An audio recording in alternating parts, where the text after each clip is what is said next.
साताऱ्याजवळ 9 लाखाचे हेरोईन जप्त. सातारा तालुका पोलिसांची मोठी कारवाई. सोनगाव रोडवर 2 हेरोईन तस्करांना बेड्या. सातारा सोनगाव रोडवरील राधाकृष्ण मंगल कार्यालय परिसरात अंमली पदार्थांची विक्री करण्यासाठी आलेल्या 2 सराईत तस्करांना सातारा तालुका पोलिसांनी सापळा रचून अटक केली आहे. त्यांच्याकडून 12 ग्रॅम हेरोईन हस्तगत करण्यात आले. सरासरी बाजारभाव मूल्य 9 लाख किमतीचे असून या कारवाईमुळे ड्रग्ज माफियांमध्ये मोठी खळबळ उडाली आहे.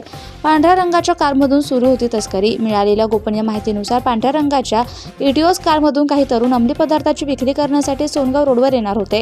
या माहितीच्या आधारे पोलिसांनी राधाकृष्ण मंगल कार्यालयासमोर सापळा लावला. संशयास्पद कारची झडती घेतली असता पोलिसांना त्यात अंमली पदार्थ मिळून आले. कोल्हापूरचे 2 आरोपी अटकेत.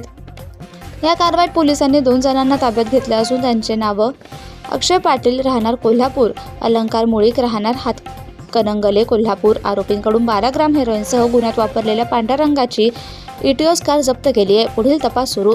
सातारा पोलीस या प्रकरणाचा अधिक तपास करत असून हे अंमली पदार्थ कोठून आणले होते आणि सातारा जिल्ह्यात त्याचे जाळे कुठे पसरले याचा शोध पोलीस घेत आहेत.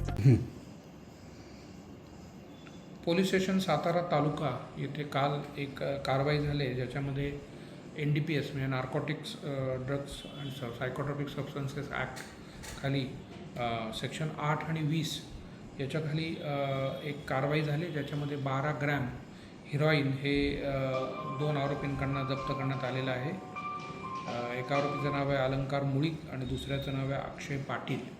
दोन्ही आरोपी हे कोल्हापूरचे आहेत आणि हे विक्री करता ते इकडे आल्याची जी खबर होती त्याच्या आधारे कारवाई सातारा तालुका पोलीस स्टेशनतर्फे करण्यात आलेली आहे. बाजाराची किंमत सुमारे 9 लाख आहे हिरोईनची आणि याच्यामध्ये पुढचा शोध चालू आहे ज्याच्यामध्ये हे कुठून आणलं, काय आणलं आणि आधी काही असं काही केलं आहे का या आरोपींनी इकडे, या संदर्भाने पुढील तपास सातारा तालुका पोलीस स्टेशन करत आहे.